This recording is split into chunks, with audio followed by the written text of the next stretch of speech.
Hi, I'm John. And I'm Evan. And this is Reviewanew, the podcast where we look at the filmographies of our favorite filmmakers through a modern lens. And we're starting off with Kevin Smith. And today, we are looking at the magnum opus, the grand statement, the sort of like, you know, the what's the word? Like, my career has come up to this point, you know, that sort of thing. Yeah, I am really relieved for today's film because the last one we did was Chasing Amy, and it was about, you know, gender relationships, queer stuff. It got very deep, and today it's going to be a little lighter. Oh, we're just talking about religion. Yeah, we're just talking about, you know, the divisions between all different individuals and, you know, the factioning of all religions. Dogma, actually, is what we're talking about today. Now, let's talk a little bit first about our histories with this movie, because I think this is very interesting. The more I looked into, like, just, like, peeked into, you know, like, the behind the scenes of Dogma, this is one of those movies I used to listen to the commentary for, so, like, you know, like, oh, man, it was so cool to, like, listen to, you know, hear behind the scenes stuff of, like, movies like this, because a guy like this was, like, you know, felt more tangible, you know what I mean, Kevin Smith at the time. So it's like, I want to start off specifically by saying that I find it interesting that when I looked up more history of this movie, it reminded me of things that I had, like, directly remembered about how, like, you know, the evangelical Christianity was, like, still a really big fucking deal in a way that, like, made shit happen or not happen, depending on who, you know, whose arm they had to squeeze. And finding out that this movie was originally distributed by Disney and originally could have not actually been released, because just like with Insane Clown Posse, actually, interestingly enough, there was a piece of medium that was, you know, really had a lot of foul language in it and, you know, wasn't family values, and someone found out that Disney owned a distributor of this or whatever the hell, and so the Catholic League, you know, got their panties up in a bunch and was like, oh, you will not, you know, put out this religiously evil movie. And as Kevin Smith says, but then when the movie came out, no one fucking talked about it and helped me promote it.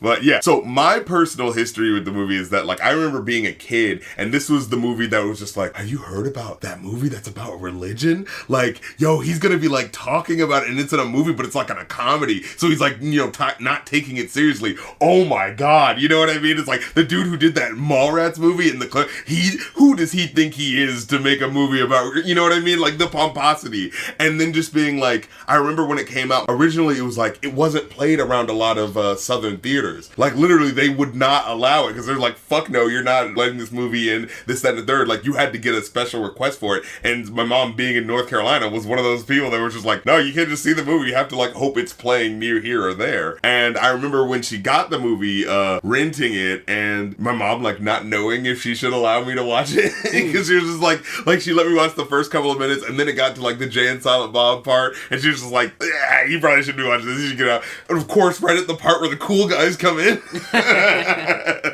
And so, like, literally, this is that movie where it was, like, behind the closed door, like, I'm hearing, like, something funny's going on over there, and it's like, oh, I want to know what it is. So it's like, as soon as I got old enough to watch, like, I watched this movie. And then, of course, my mom got it for me on DVD when I was, like, 13 or 14 or something like that. And this was around the time when, like, DVDs were, like, popping, where it was just like, oh, shit, you get a DVD, and it's gonna have features on it. You know what I mean? And especially Kevin Smith was, had crazy features on it. Like, I sent you the link for the DVD menu. There was this woman who, like, when you would click on certain things, she would interrupt before you went to, like, the movie or movie clip, and she would just be like, this movie is not funny and is bad, or something like that. And it would just be like, wow, that's so cool. You like, where else are you gonna see something like that? And I remember Kevin Smith actually saying he loved, like, the DVD format, because it's like, you can do stuff like this, you know? So, sorry, I've really like that. This movie is really, like, the movie where I came in on Kevin Smith.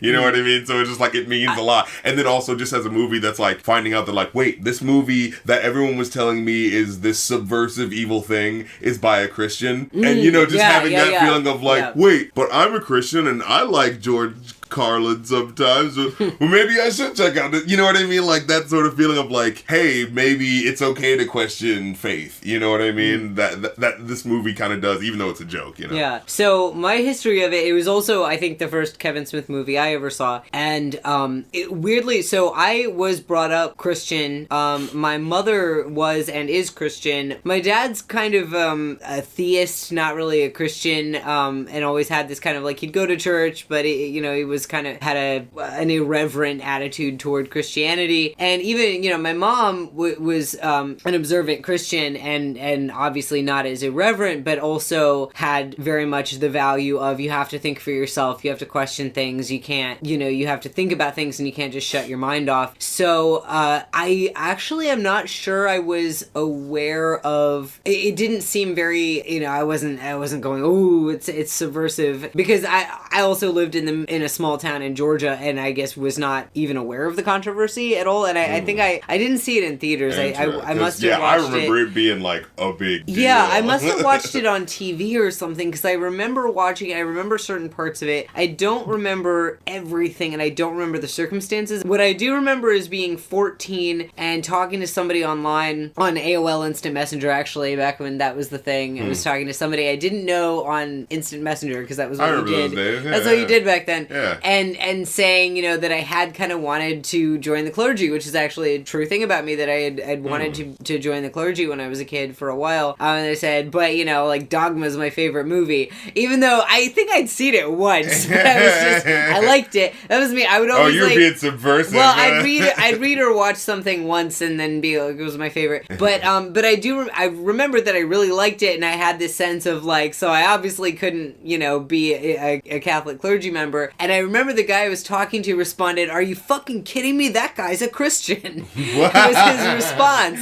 And I thought that was very interesting. I was like, oh, because I didn't know who Kevin Smith was, really. I didn't know anything about. I remember finding out that the guy who played Silent Bob was also the director at some point in my life, and it being kind of mind-blowing. And now, so the really interesting thing is I don't remember a lot of the specifics, other than it wasn't shocking to me as a kid because I was brought up Christian, but also with this idea that you question things. That wasn't shocking to me. But what I will say was very different, because I just remember the movie not being anything. It's not as bad as you think it's going to be. I didn't think it was going to be bad. That's the thing, is I wasn't aware of any kind of controversy. Oh, so you were just like, here is just a movie that happens to be about religion. Right. I was just like, here's this cool movie, and because I think the viewpoint of the movie lined up very much with the values that I had at the time. It was just sort of, I was like, oh, this is this fun, cool movie, and there's stuff that happens and it's neat. And then now, in my 30s, I'm now a Jew,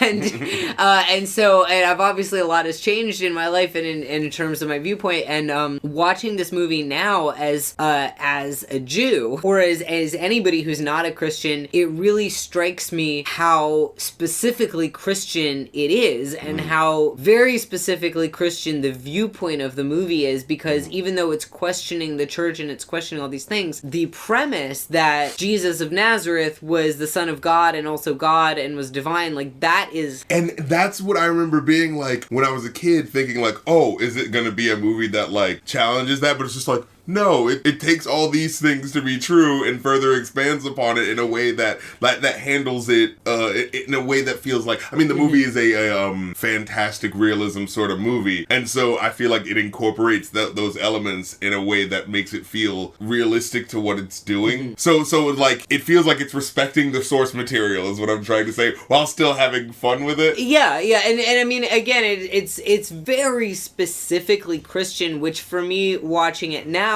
it doesn't, when I watched it when I was 14, it was like, this movie is my values, this is what I believe, this is what I think, and now it's not. So evolved beyond the I mean, I feel like basic thinking. I feel like maybe that sounds shitty, but I have a different religion now. What's interesting about me is that, like, I was slightly younger than you watching it, and I remember this being revelatory to me, to see, like, wait a minute, you can be be a Christian and still kind of like question the idea of being a part of a specific, you know, sect of a religion. Like that was the big thing of the movie, you know, and it's like, as someone who's like, feels like, oh, I'm raised in this specific religion, and then just saying like, hey, I mean, these are all ideas of us trying to find what we think God is. And, you know, the way Chris Rock breaks it down in the specific scene, talking about like, you can have your own personal journey and maybe that will cause you to change and have different ideas, but at least you can be that individual who can come to that on your own terms instead of having rules pre-laid out for you that aren't telling you anything really about the religion or about the world, and they're just giving you arbitrary rules. And I think that's what's very cool about the movie, because that's how it tackles it in a way that I felt spoke realistically to someone who felt like they were like, you know, I want to be a part of the faith, but I'm still have some questions, but it feels like I'm not allowed to ask questions in whatever environment. You know what I'm saying? Yeah, and I mean, at the end of the day, again, it is still very much a very Christian perspective. Oh, yeah. And so for me, you know, it now no longer speaks to my theology, my worldview, but I do think it's a very well-crafted movie, and for me, setting aside what I think and believe and viewing it as Kevin Smith expressing his belief as a Christian man, as a Catholic, I think is very beautiful and interesting.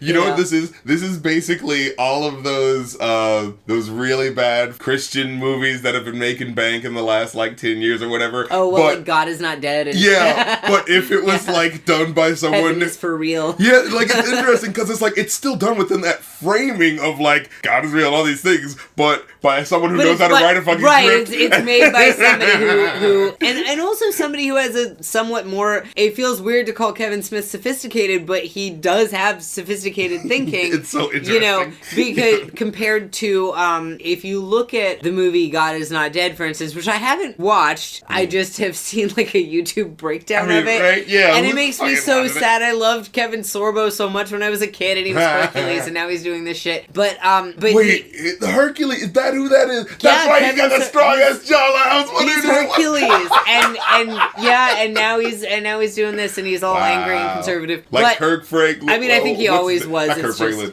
Kirk so-and-so Saves Christmas. What's his name? Oh, yeah, that guy. From these old TV shows. Yeah, all the 90s TV show guys. But so, a lot of these very unsophisticated movies are all about why, and I think a big difference here is that, you know, a lot of these movies that are coming out by Christian production companies are about why anybody who's not a Christian and why anybody who's not their particular flavor of Christian is wrong. They're basically movie versions of those Christian songs you hear on the radio. Right, and, you know, whereas Dogma is not about why people who aren't Christian or even people who don't believe in God are wrong and bad. It's, you know, a lot more subtle than that. Now, I will say, I think the one little thing that kind of bugged me, because again, for the most part, it's interesting because when I watched this movie, it was like, you know, it clicked so much with what I already thought and believed, and now it very much is not. So for me, I did, you know, had to kind of set this aside and go like, yeah, I this is not a premise, but for me, I'm like, I think for a Christian, you can view it as one thing. For me, I'm viewing it the way I'd view any sort of fantasy movie, and I don't mean to sound shitty in that. I'm just saying, like, I view it as the premise of this movie is something that I don't think is literally true in the world, but I can suspend disbelief and buy this premise and look at it in the universe of the movie. Well, in the View Askew universe, this is true. Now, the one thing that kind of bugged me was, for some reason, there's this little Janine Garofalo cameo. And by the way, don't let me forget to come back around to the fact that she works in an abortion clinic, because I think that's really interesting. So the Janine Garofalo is I just want to say, you're not coming for my girl Janine Garofalo. That's my thirst right there. No. I love Janine Garofalo. I love Janine Garofalo. I was about to say, I thought we was about to... No, it's not. No, it's not anything about her. She has this little cameo. I mean, honestly, I'm complaining that, like, my big complaint is, why was that character not used more? Why don't we have more of her? But, so, Janine Garofalo has this tiny, tiny little bit where she is playing the main character, Bethany's friend. Coworker. Yeah. Right. And she's Jewish. The Janine Garofalo character is Jewish, and they mention she's Jewish, and she makes a Christ killer joke, which doesn't age well. I don't know if it was like... It felt like like that scene felt like a sort of like, we're buddies, but we're of different religions, so we're ribbing each other. That's what it felt maybe like. It was a little different in the 90s, and right now with all the like really intense rising anti-Semitism, but it's like, that's not funny. It was an really, awkward. It felt like an awkward we're friends, so it's like, because literally I've seen neo-Nazis who consider themselves Christian use that trope as like justification for saying so the Holocaust was good. So here's what's interesting to me about that though is that you brought up like, wow, Janeane Garofalo is in such a small part of the movie. Originally, when I was listening to the director's commentary, he said that he actually wanted her to be the main character. Oh, okay. And he actually didn't like working with the person who played Bethany. Oh, I was gonna say, because the actress who played Bethany, I did not like her acting. She just okay. I didn't like her. I thought she was just constantly smirking, and she constantly it's slightly like too low energy for what the movie is supposed to be. I did not care for her acting, but so it's like, can you imagine if that was flipped? I would have loved that to be Janeane Garofalo, but also I would have loved to have more of that character, and and I think that it was like, we're in a movie where we know that in this universe the essence of Christian belief is literally true. We know that in the Viewanew universe, Jesus of Nazareth is divine, and so you have this character who's Jewish. So in the Viewanew universe, that makes her factually correct. Yeah, but I don't think they're. It's not that type of movie. Well, no, but I think that because we're in this movie where we know what the theological facts are, it made it like in a movie where we don't know exactly what the facts of the theological universe are. You could have a lot of really interesting. I mean, you and I are a Christian and a Jew, and we have really interesting conversations about God and theology and all this stuff. But you can't quite have that in a movie where like we know what the literal facts about God. Not up to that point, though. Not up to that point. Not up to that point, but I'm just saying. You're going into the movie with the understanding. You had to let go of her. You can't have that character be like an ongoing thing because it's like it's gonna get hairy. We can't do that. What are you saying in reference to specifically? What I'm saying is that if you have a character who explicitly does not believe that Jesus is divine, and in this universe it is factual, and the audience knows it is factual that Jesus is divine, you cannot have that character sort of engage on equal intellectual footing, and that's it. It's uncomfortable, and I kind of just wish that they had not. I wish so like what I'm saying is like in relation to the joke about Jewish people are baby killers, like is that what you are saying? No, the Christ killer thing. Yeah, so what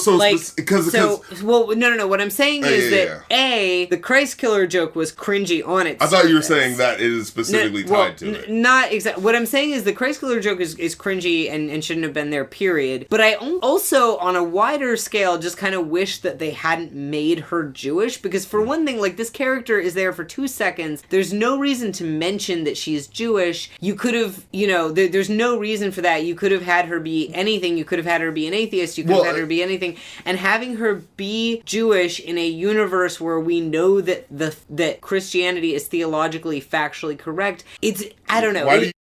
I wish that either they had not made that character Jewish, or if they had, that they had actually engaged with some kind of Jewish thinking, which could have possibly worked into the movie and into the concept of the movie. Like, now that you say it, I'm thinking like that would have been interesting. It could have been interesting, because the fact is that even if we are to say that, okay, in the Viewanew universe, it is fact that Jesus of Nazareth was divine, there's still a lot of value in Jewish thought that has nothing to do with that question, and you could have engaged with that, and he didn't, and so it was like, well, why toss out that she's Jewish only to have it be like, and there goes the Jew and she's wrong, bye. Let me add what I feel I can add to your point, and tell me if I'm wrong. The representation in this specific scene feels particularly not only misguided, but just kind of awkwardly handled by nature of, it's like we are in this environment in which Jewish people are already under a certain like otherness label, and so for them to handle that scene in that way without in any sort of way like figuring out how that conversation could have been better had, and in a way it actually feeling disrespectful to how that character could have been characterized. And in a way it actually reminds me to I've been watching about halfway through that Jack Saint video that you sent me about use this clip from here on out. This actually sounds really good. Okay, So I've been watching this this Jack Saint video that you sent me about LGBT representation or not representation in 90s kids cartoons, and then he mentions that word of gay, idea where you have J.K. Rowling say, "Oh yeah, Dumbledore was gay all along," and you have creators saying this character's gay, but the character's never shown as being gay, so it's not really representation. And Janine Garofalo's character's Jewishness here really feels like word of gay because even though, I mean, in the script they say she's Jewish, but it's really just they say she's Jewish, but she doesn't. She is Jewish just to be someone to be oppositional to her not, for that scene. And she's actually, and it's misrepresent. It's not just a lack of representation; it's misrepresentation because of the way that she is speaking about religion and God from a Christian perspective and not from a Jewish perspective. That was just frustrating. But for the rest of the movie, it's like I can just sort of put aside my own beliefs in the real world and say, well, now we're in the View Askew-universe, and in the View Askew-universe, this is who God is, and this is who is divine in the View Askew-universe. I feel too awkward to have a thirst corner for Janine Garofalo. No, please. No. Look, Janine Garofalo is gorgeous. Janine Garofalo is gorgeous. Yes. I fully support thirst of her, and I do not blame Janine Garofalo. It's a scripting issue entirely. I would have loved to see more of Janine Garofalo in this. I would have loved her to play Bethany. So no, please thirst away. Yes. Go ahead. My God, that fucking indie sort of that Daria watching type of chick. When I was young and look, I like the intellectually, you know what I'm saying? Type of chick. So look, that was an aesthetic. That was an aesthetic, and not to say that women are just an aesthetic to be enjoyed, but I just, you know what I'm saying? Like, this is what Thirst Corner, men, I know, but I feel specifically, I feel like specifically for Janine Garofalo, I have to I'm not objectifying it. Well, I'm just taking the piss. And I mentioned that I did not care for Linda Fiorentino, I think is how you say her name. Yeah. I did not care for her acting, and I think that it's okay. I did not like it because I felt it was low energy, like you said, and I felt like it was very one note, and like she was just sort of everything was just smirking. And here's the thing: is Janine Garofalo? It's very interesting to me that you said he wanted her, because Janine Garofalo has this snark energy. Can you imagine? I'm now thinking about can you imagine the scenes where it's like fucking Chris Rock, George Carlin, and Janine Garofalo? Because she could have held their own with them. Put a comedian in with these comedians. Yeah. But the other thing is Janine Garofalo has a snark energy, and there's a difference between snark and smirk. And snark is more it's focused, and it's got an energy, it's got an intensity. And Janine Garofalo has this energy and intensity and this snark, and you could see her boring her eyes into Jay. You could see her, because that's the thing is Bethany as played by Linda Fiorentino just seems sort of bored and vaguely annoyed, but mainly just bored. Every time she's explaining stuff, she's just she's not truly offended that Jay said he was trying to fuck her. You know what I mean? She's Janine Garofalo, you could have seen seeming actually pissed off. Bethany just seems sort of bored by everything. It's just I guess I gotta go save the universe. And it's just what, and it was really annoying because I'm it comes off as it really took me out of it because I'm okay, lady, there's the Metatron appeared in your bedroom, and after her initial thinking he's a burglar and stuff, she just seems bored by him, and she seems bored by everything, and it really that bugged me because I felt like Janine Garofalo, I do love her, and she's got this this sort of jaggedness and this sort of she's got these hard edges that I think would have worked very well for this damaged, unhappy woman making her way through the world and trying to deal with all this craziness that's coming at her. And I think, God, she would have been so good instead of, the way she was played, just seeming bored and annoyed and kind of I kind of didn't, Bethany's pain didn't feel very real. Her story didn't feel as strong. And I feel like I would have believed Janine Garofalo as a woman who lost her uterus, lost her husband. You're right.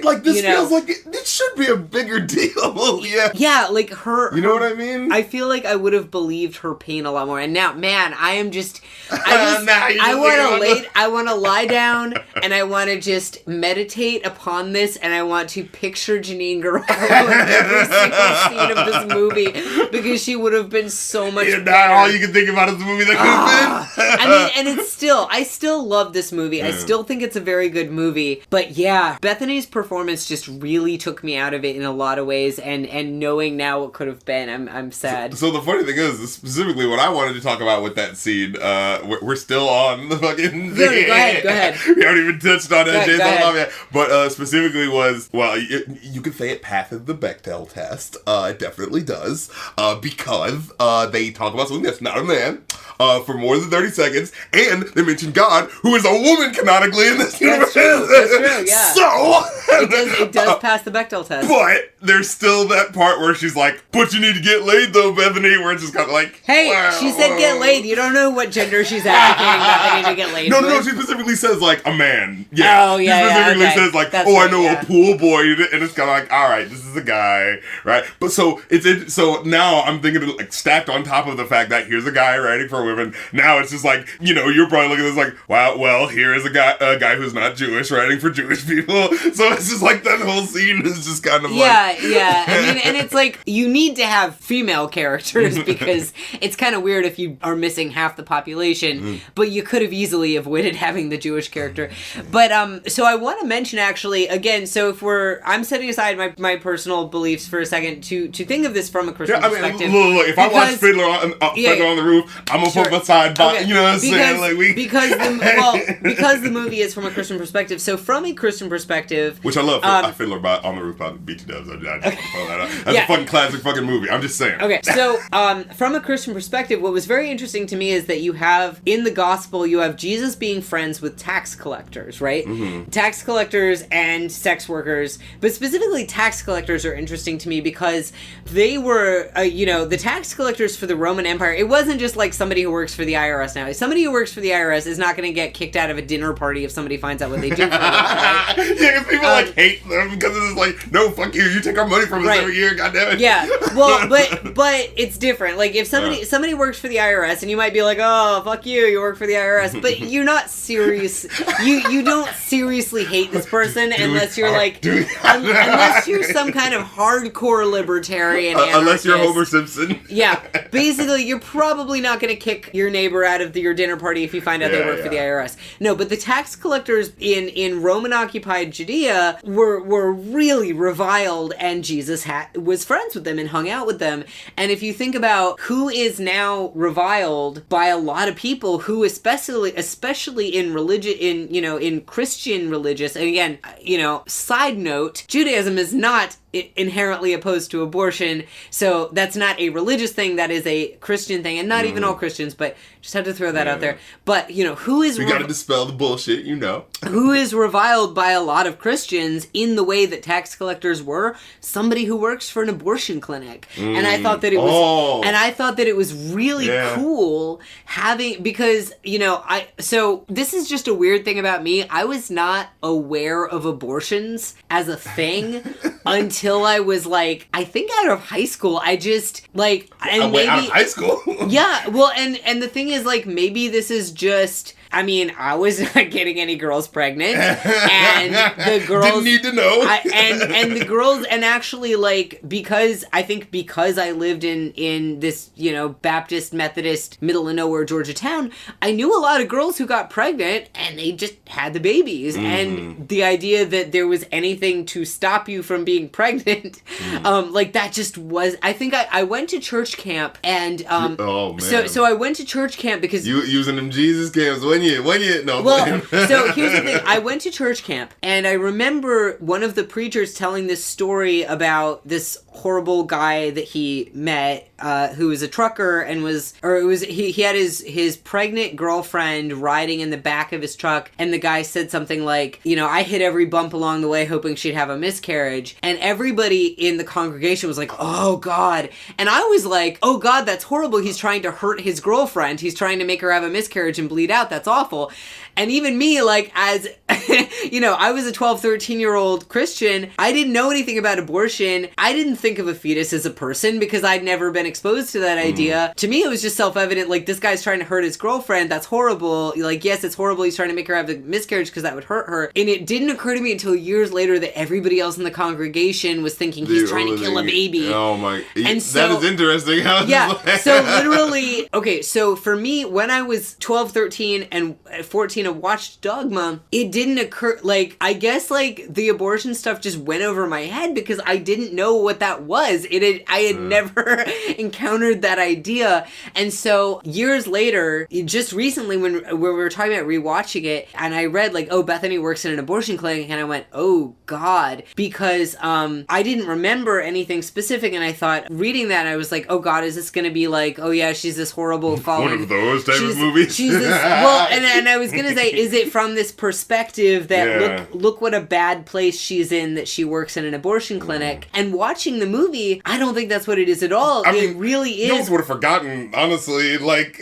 But it's not this, look what a terrible, bad, fallen woman she is that she works in an abortion clinic. She's a tax collector. She is this person who's reviled in society, and yet she is worthy of, she's worthy of having God's superpowers. Yeah. Well, so, so I thought that was actually very cool from a very Christian in the sense of somebody trying to actually emulate Jesus. Yeah, I feel like that ends up being so lost, like in some, like when you say this movie is, it's like, it's not that deep in how it's analyzing Christianity. It's like, honestly, these are just like, yeah, these probably should be ideals that should be, thought about and maybe mulled over more than, especially the way freaking people are thinking about religion at the current moment, where it's either blindly follow or, you know what I mean, get the fuck out of the way. Yeah, and it just reminded me, I saw something a while back about somebody had come up with a Bible cover, and it was the Bibles that they were giving out and stuff, and it was a Bible cover that said Jesus loves strippers, and people were getting really angry about it. It's like, no, literally, he hung out with sex workers. Like, yes, obviously Jesus loves strippers. Like, let the good church people tell us, like, Jesus didn't hang around any people that were bad. Like, Jesus only hung around the people that were already saved and didn't need any help. Because like, did you read these books? Did you read these books? But it's like, it's fascinating to see how stuff gets omitted and changed. And it's like, I think, like, when I think about religion sometimes, especially in America, like, we can have our criticisms of it and things like that, but I feel like what does not get discussed is how, like, people were lied to for a very long time. Stuff was left out from people for a very long time. I want to say Christianity, because I think, again, we tend to say religion in America. A lot of people say religion, and what we really mean is Christianity. And in Christianity... but even then, we got a bastardized version of that, because Christianity, you had the Catholic Church in... I'm not dunking on the Catholic Church now, I'm not talking anything about that. Criticize away, bro. But, in the Middle Ages, the Catholic Church specifically said, we've got the holy books and Mass. The services are all in Latin, and the peasants aren't going to understand it, they're not going to know it, and that's intentional so that the priests, the priests have to convey that, and they have to take what the priest says. And then you had the Protestant Reformation, where the Bible started being written in the vernacular. But then if you look at, I've actually just been listening to the last podcast on the left's Mormonism series that they've started. They're on episode 2 now. It's really good. It's really interesting. Definitely recommend. And one thing they're talking about is in the 19th century in America, you had a lot of really weird sort of sects of Christianity popping up, specifically because people were illiterate and because you had these preachers popping up who... the Quakers and the Shakers and the Makers and the, all the sort of stuff. That was I want to say, because I actually have a friend who's Quaker. Oh, yeah. Quakers are cool. Yeah, exactly. Shakers were nuts. That's what it was. Not to be confused with each other. They were specifically the people that... Not to be I'm confused. Sorry. I was just putting out the different... I was just putting out the name. Sorry, I didn't mean to equivocate. They rhyme, but I do want to say Quakers are very different we from don't Shakers. Have sex. And then it's just like, well, then they kind of started to die off because they didn't but you had a lot of these weird Christian sects popping up because you had preachers who didn't really know anything about the Bible, and people would just listen to them and believe whatever they said. And then we get people like the Come Preacher. We can kind of see how that has manifested. Yeah, and I'm not gonna say specifics because I don't want to steal Marcus Parks's research. Go listen to Last Podcast on the Left. It's really good, and it's interesting. They don't need any more subscribers than we do. They're doing fine. I think they're okay, but it's worth listening to. And I'm not gonna play telephone with it. But yeah, so you do have a long history of Christianity and the origins of Christianity being misrepresented. Willfully misinterpreted, willfully misrepresented. So I think what's very cool about Kevin Smith's Christianity is he is very much trying here to be like Jesus, and saying this woman who is in this reviled profession is worthy. Yeah, and also Jane. And then at the end, I don't think they say, she says at the end when she finds out that she is descended from Jesus's sibling. Yeah. And she says, I guess I've got to start, behaving better and I got to stop cheating on my taxes. They don't say she's got to stop working in an abortion clinic. Well, yeah, again, I think, I guess we're jumping a little bit to that scene, but I found it interesting. Yeah, we're jumping all over now. Yeah, I know. It's like, look, this is the discussion. Thematically, it's tied in, I think. Yeah, but this is such a big movie. I think that's okay, right? I think it's okay because these are the conversations. If we never get to the shit goblin, that's okay. Not born God. into existence. Now, what were we specifically talking about?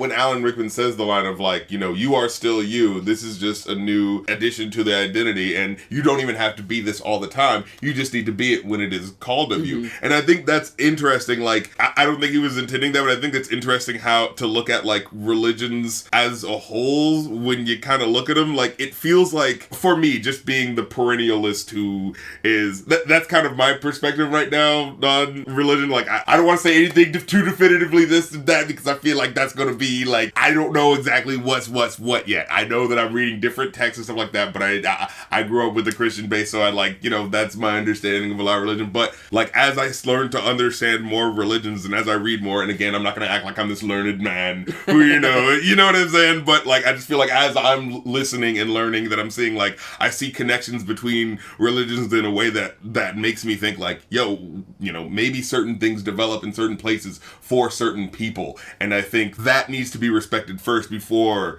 I don't like to have the discussion of whose religion is right because I think that is just a stupid misunderstanding of what religion is supposed to be. You know what I'm saying? Stuff like that. Right, and I think that's, it's in the real world, and this is my belief, I'm Jewish. I don't think that Judaism is quote unquote right in the sense that everybody should be Jewish and anybody who's not Jewish is wrong. I just think that's a framework that works for me in my spiritual life and understanding, and thinking about things. So in the real world, I don't think that any religion is quote unquote right. I think they're all just frameworks and conceptions that humans have built and ways to understand the world. In the View-Askew-universe, it is a little complicated because literally God is real. God is real. God is something that can be translated into human form. And that could be specifically translated to be having a Christian, and you know what I'm saying? Specifically Christian because they do say, even though, and I do think it's also really interesting, and I think this also speaks to Kevin Smith being an observant Christian, that Jesus is, I think in a lot of, it's not like Jesus popping up in a comedy movie is unheard of, and I think it would have been fairly easy to have Jesus pop up, and I thought it was interesting it was just the buddy Christ. The actual Jesus does not appear at all, and you actually have this satire of, and pretty pointed satire of, the buddy Christ and trying to make Jesus too accessible. Actually, let's talk about George Carlin's incredible performance. First of all, I do not feel like Hollywood has treated George Carlin well representationally, so I like it when George I see Carlin my boy is up delightful, there. yeah. Exactly.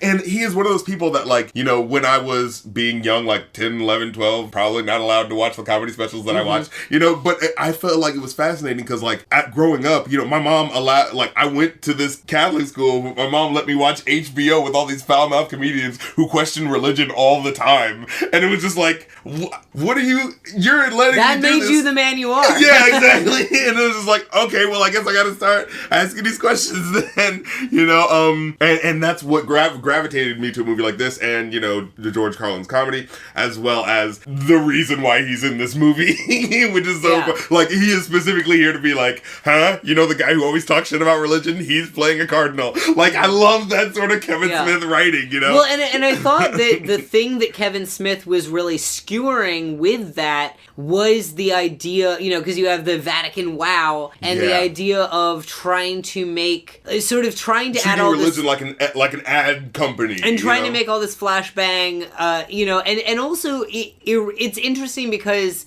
I think that it's very easy to say Dogma's irreverent, but I don't think the movie is irreverent. Yeah. I think that actually it's reverent, and if you really pay attention, you can tell that it's made by a devout Christian, because Jesus is never shown, and I think that speaks to Kevin Smith not making a comedy out of, you know, not sort of making a joke with a person whom he believes is God. It's like... And also having the buddy Christ be, you know, this sort of a false idol. Like, it's his piss Christ, right? Like... Well, no, piss Christ... Well, no, because specifically, like, I remember, again, this was another one of those things. Yeah. When I was in, like, 4th or 5th grade, I remember there was the piss Christ thing. You're saying that Dogma is like piss Christ. Yeah, well, the is. usage of especially the buddy Christ, because it's like, this artist created this thing that was piss Christ, and I remember at first, you know, that gets the rounds to the Christian schools, like, oh, look at this guy who's disrespecting Christ and all this stuff. Turns out the point of the message of that thing was to say, look how we are disrespecting him, and this is a metaphor for that. And so it's like, wow, you Christian people who probably should be paying attention to this message and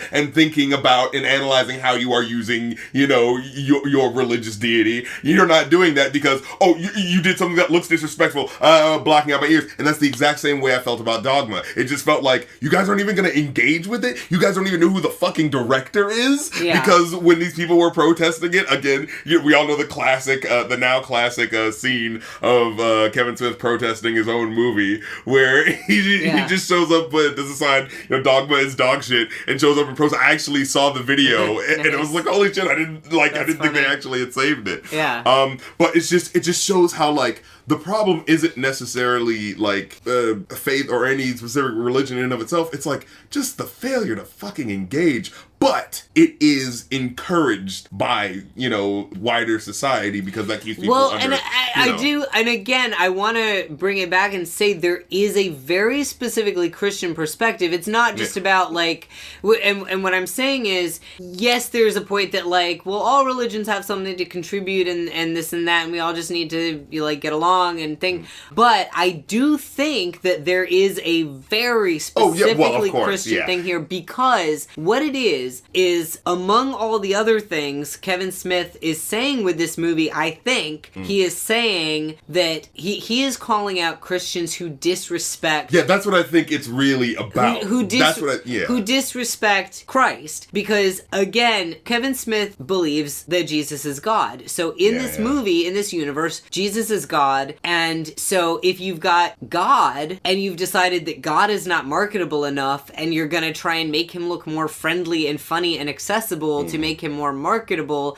and that's disgusting and wrong. And then I think also having the fact that he doesn't show up, is not played by an actor, is not, you know, shown being kind of funny and accessible, that was a really powerful thing that Kevin Smith did from a Christian perspective, because he is refusing to reduce his God to a character played by an actor in his movie. You know what I think it is? He, well, first of all, I want to say, like, he writes about what he knows, right? So I think the fact that it is what's the word? Like, it is a limited scope of religion, in the sense of, when he wrote Clerks, that was a limited scope of what it means to be. You know what I'm saying? Yeah, I think it was good that he made a Christian movie, and I think if he tried to make it more broadly applicable about different religions, and this is kind of why I was saying he shouldn't have even thrown out that character being Jewish, because I think he's a Christian. I think him making a Christian movie is a really powerful artistic thing. Mm-hmm. Don't even muddy the waters. Don't muddy the waters by trying to talk about stuff that you don't know as deeply about,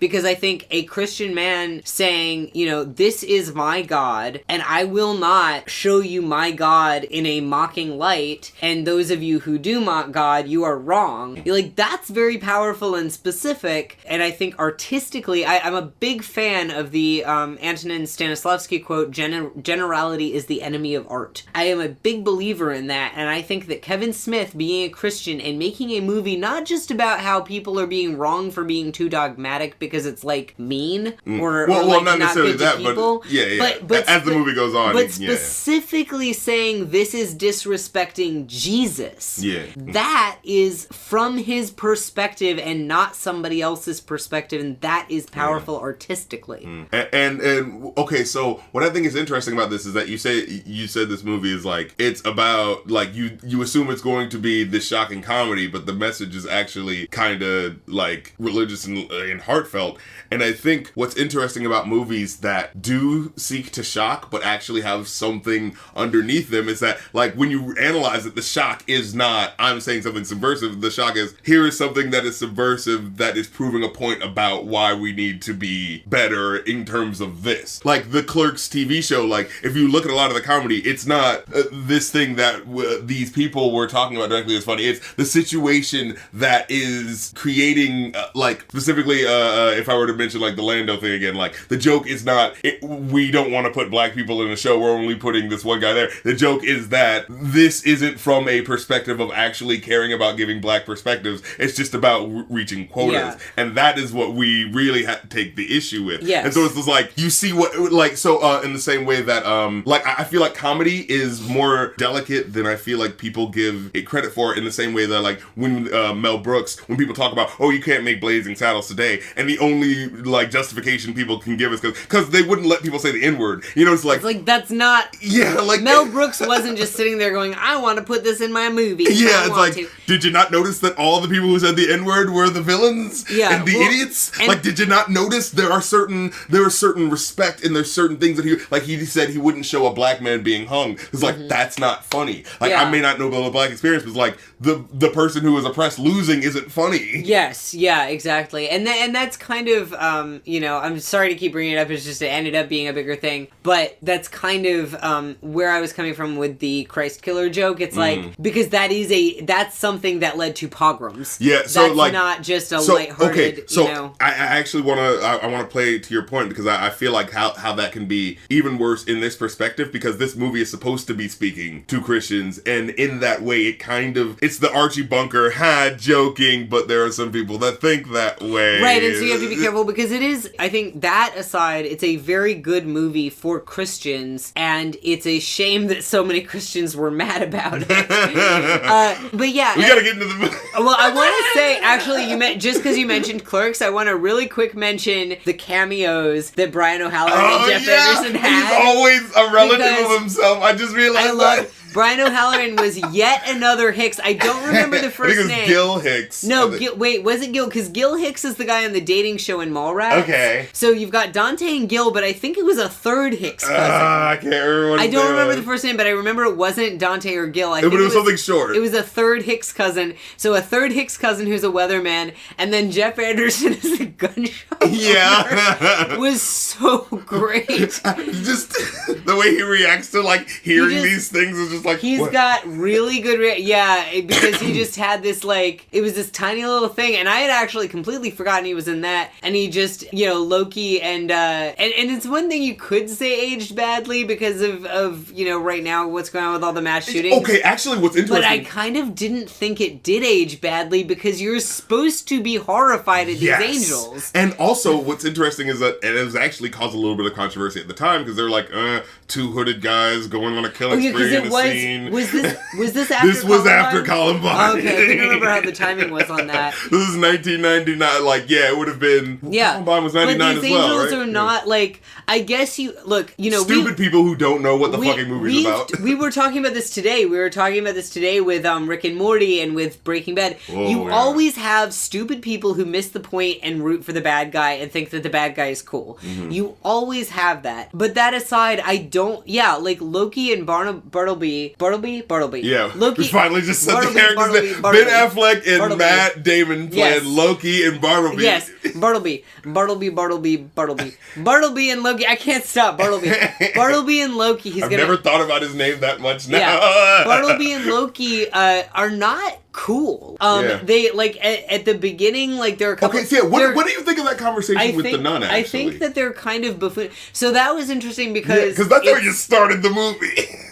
Yeah, you start the movie with Matt Damon's character Loki, and that maybe put a pin in that, but I think it's interesting that the angel character the angel of death has the name of a Norse god who's a trickster god. Yeah, that was kind of interesting. I actually have a friend who's a pagan who worships Loki, and if I thought about it ahead of time, I might have asked him what he thought about that, but I didn't. What I thought was interesting is that it was like, okay, so you're going into this movie knowing like, all right, this is gonna be, talking about religion, and then it's just like, wait, the very first character you see is someone who knows God is real and is just fucking with this person, and is fucking with someone who's religious specifically, and I feel like that is kind of like the sort of thesis statement for the movie in a way. Well, yeah, because so Matt Damon's character is saying these sorts of, I'm 14 and this is deep, teenage android, baby's first atheist reasoning. But I mean, how many people around that time probably? I mean, maybe would have thought this was like a fucking revolutionary. Coming at this from 2019, it's like, yeah,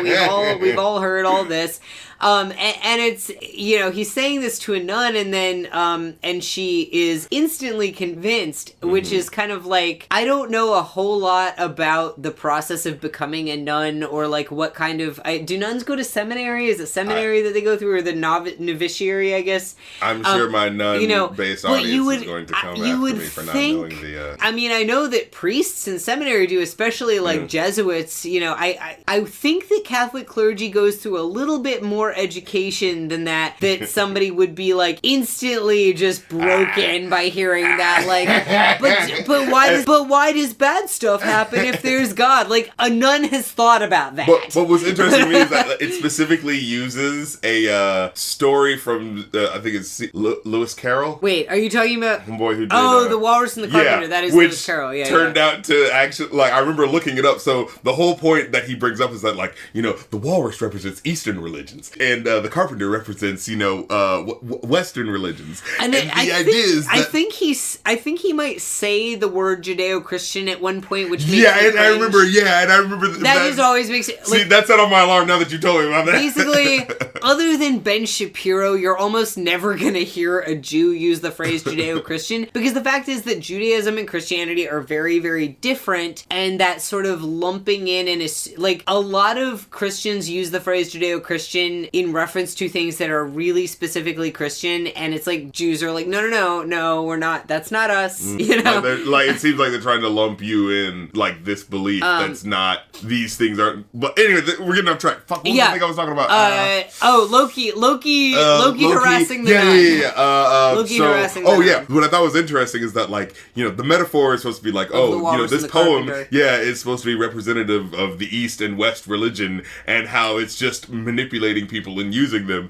And I remember, like, I looked it up afterwards, and it was just like, actually, that's complete bullshit. He just made that up for the book. I mean, it's... But that's what I feel like is speaking to, like, what he's doing in this movie. Is like, I'm just fucking with you. Right, and I think possibly, the point of that, okay, so I have a friend, very, very lovely person, so I'm not gonna call her out, she's probably not gonna listen to this, but I remember when we were both in high school, she saw the movie, what was that movie, about the Jesus's great-great-grandchild or something, and the Da Vinci Code, yeah. She saw the Da Vinci Code, which is like... So the Da Vinci Code is like a pulpy mystery story. Dude. As far as I know, Dan Brown did not intend for anybody to take it seriously. Yeah, and it was a thing. And she's a Christian, and I remember her saying, I saw the Da Vinci Code, and my faith is shaken, and I'm not sure how to feel. And I was just like, how is your faith shaken by this ridiculous, Dude, I remember being, again, fourth, fifth, sixth grade, around that time, and just being like, oh, so Da Vinci has this code that tells you that Jesus was this, that, and third. And I remember just being like, who the fuck is Da Vinci to know anything more than... Right, yeah. Like, why do you guys believe this? Oh, you mean the guy who lived, like, 15 centuries later? It's like, what's wrong with you guys?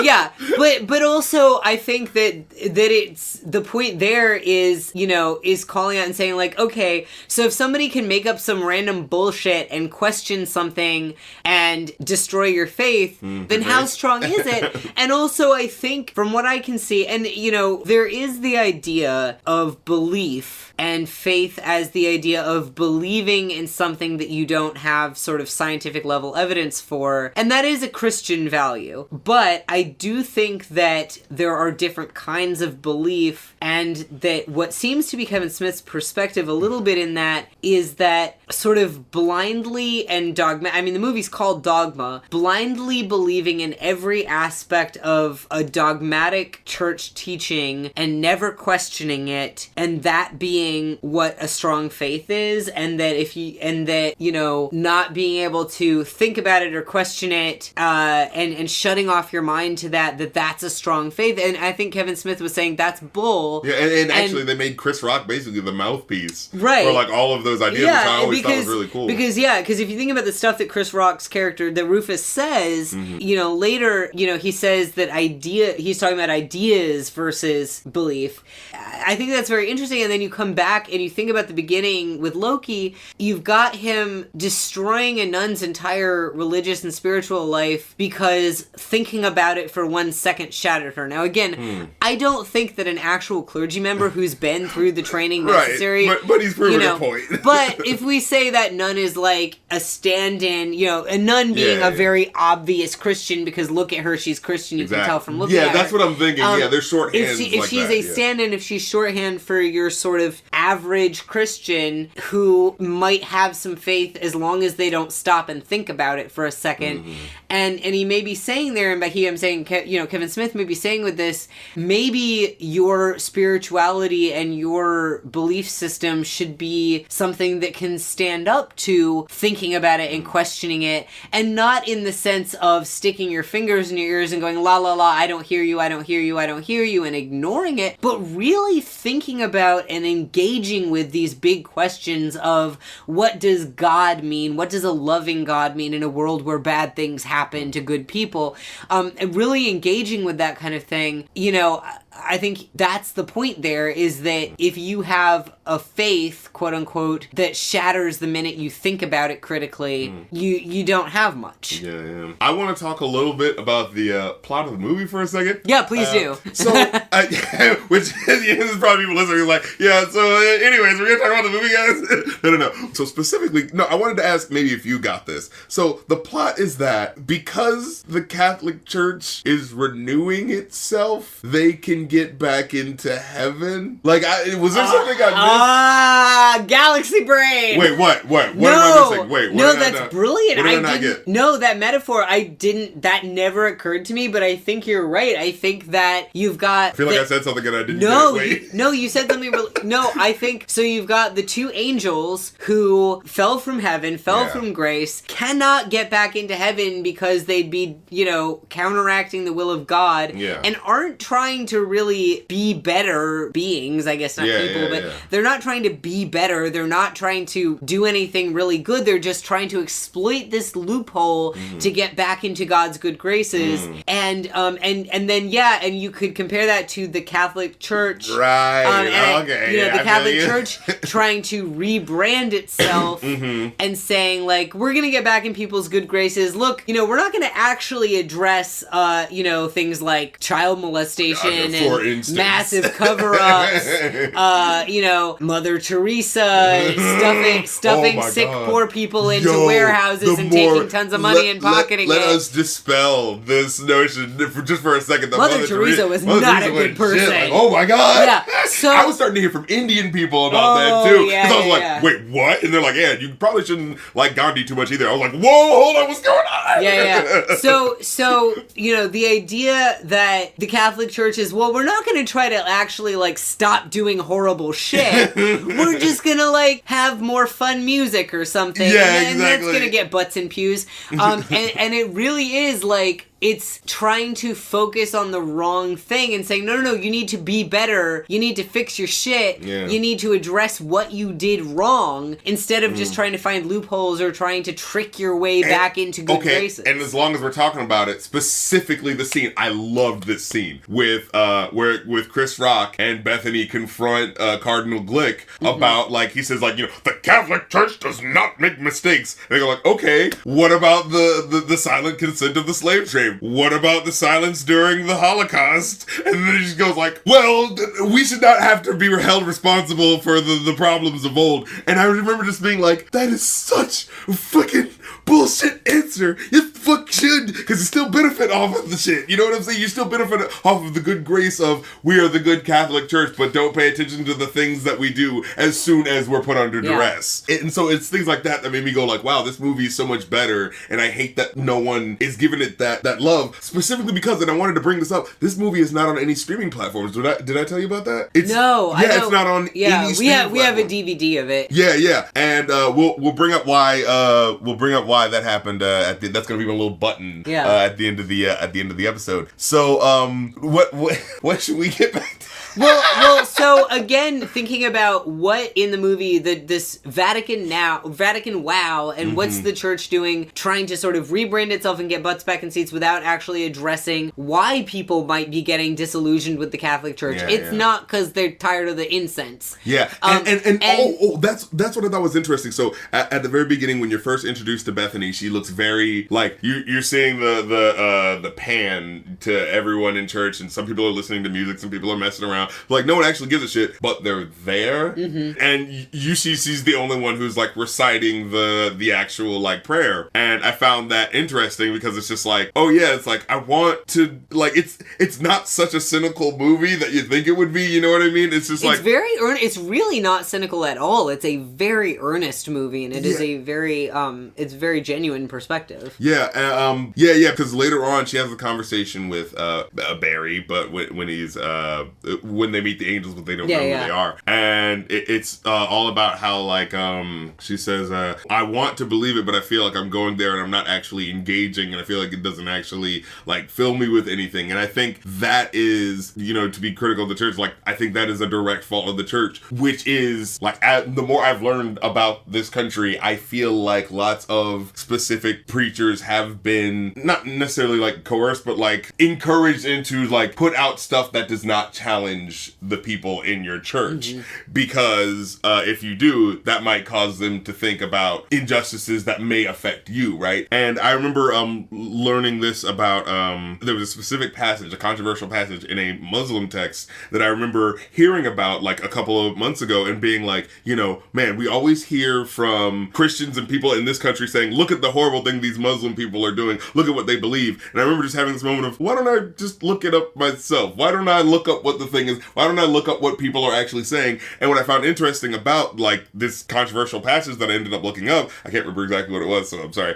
is that like I found someone who is a younger Muslim guy who was going like, hey, we are challenging this. And I actually was in a group of like Muslim men, and I was like asking about like, hey, how come we don't challenge this certain thing that is a sexist like doctrine that can be interpreted as a sexist doctrine? And it's like a lot of the people were just like, we're afraid that if we do, people may leave, people may lose. And I feel like that is a tendril that is within all like religions in a way, this idea that if we actually make people question themselves. Not all. Okay, all right. But what I mean, so I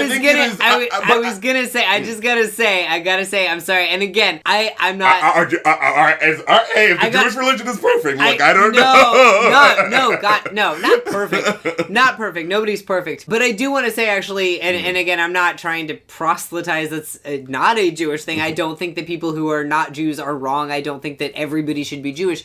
But what I will say, just from my personal perspective, what I love about Judaism is that questioning and challenging is built into the function integral. Of a lot. Because I've actually been listening to like a lot of, and it's interesting how it's just like, oh, the reason why you do that is because it directly relates to reconciliation or things like that, like with people. Like that's what I've been literally Israel, not talking about the, current nation, but Israel in the sense of the Jewish people, the word Israel means like wrestling with God. It comes from Israel in the Bible, literally fighting God, and you have tons and tons of examples of the patriarchs challenging God and saying, "Hey God, you're wrong. Don't do that." You have rabbis all through the Talmud arguing with God and saying, "No, God, I don't think you're right about this." So I just had to stop and say, not all religion. Okay, so I'll put it to you like this. No. I feel like and I don't even want to say it's integral to Christianity. I want to say it's integral to the way that this religion has functioned in a lot in a very common. Yeah, that it cannot be ignored. Yeah, you know what I'm saying. But and I just like how that's addressed. Now let's get to Jade's silent bump. The fucking I gotta say, and I feel like, okay, I gotta cringe. I really hate. Oh no, you didn't. I really hate the phrase "post me too." What do you mean? I don't know. It makes me cringe. I don't know why. The like post me too, as though like a Twitter. I guess I hate being reminded that a Twitter hashtag was what it took for people for people to finally start thinking that like consent and not harassing and raping women was important. I think that's why it bothers me that it's just right. It's like, God damn it. It's like putting it all down to a Twitter hashtag. Yeah. But there's a lot of it's like, Jay is really fucking sexually pushy. Absolutely. In a way that in the 90s was, I think, just sort of like funny guy, like kind of funny and cute and quirky and like. And what I will say is that Bethany's just kind of like, oh, stop it. Yeah, okay. I hated the scene. Literally, it was like the scenes where it'd be like, if we were about to die, would you fuck me? Would you fuck me with this? And she's just like, I mean, sure. And it's like, what, dude? Like here's the thing. In real life, a woman alone with two men who presumably both want to fuck her, one of whom is very vocal and pushy about it and won't stop talking to her about it despite the fact that she's repeatedly said no. Like, that woman would be terrified. No, I'm really thinking like that woman would be really coloring these that scenes. woman would be terrified. And it's like Jay is small and kind of non-threatening and like they're always calling him little and he's like not, and he doesn't seem he's not actually someone who's going to be threatened. That's the assumption. Like, he's not presented as physically threatening. He doesn't, like... He wouldn't actually grab her arm or do something like that. Right, I mean, he does, like, at the end when he kisses her, he's being kind of phically aggressive. But generally... He kisses, like... in the fight scene, yeah. And, and she does not seem scared of him, but it kind of, like, it's awkwardly handled, you're absolutely right. It's a little awkward, but it was just, again, it was, like, in the 90s, I mean, I think the 90s things were better than the 80s, but, infamous Revenge of the Nerds but it's like, it's not, and I don't want to just say, well, it was of its time, but I think that there were conversations that we hadn't had yet, and a lot of people, and again, the internet, social media, we're hearing women talk about stuff that just wasn't, before like Twitter, if somebody wasn't talking about it on the TV news. Well, see, the way I think about it is, it's not that what Jay is doing is being seen as acceptable directly, but it is being seen as, oh, that rascally scamp. Right. It's not shown as being good behavior, but it's also just like seen as him just being sort of inappropriate rather than him being harassing. Yeah. Like, this is a fundamentally flawed thing. It's seen as being inappropriate in the same way that, like, using, cuss words in the grocery store. Yeah, like with, in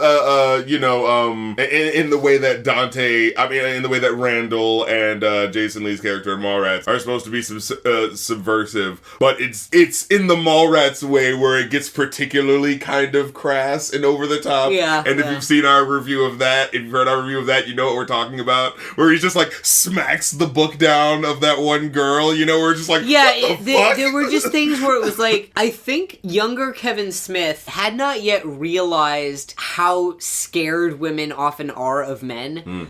Because I think that's what you often see in these movies, in the earliest movies from the 90s. Yeah, the girls never do have that reaction of like, holy shit. Like, you never see that realistic reaction of like, I'm scared of you. Kevin Smith's movies in the 90s very often have female characters in situations where in real life the woman would be really scared, and these characters are not scared at all. And I think that was just Kevin Smith not understanding that. Understanding that women would be scared, because back then he wasn't on Twitter seeing #MeToo, seeing all these women saying, hey, this happened to me today. This kind of situation is really scary for me. Going to the scene where in Mallrats where Jason Lee's character pushes the girl into the fucking elevator and starts making out with her, just like, whoa, this isn't okay at all. But it's like in the moment, like, I know what they are trying to do. It's supposed to be silly comedy doing a wacky over the top thing, but the problem is that wacky over the top thing that you think is wacky and over the top is actually kind of characteristic and normal for a certain type of person. So unless you're doing something that's going to really make a point about it, it just seems like you're imitating it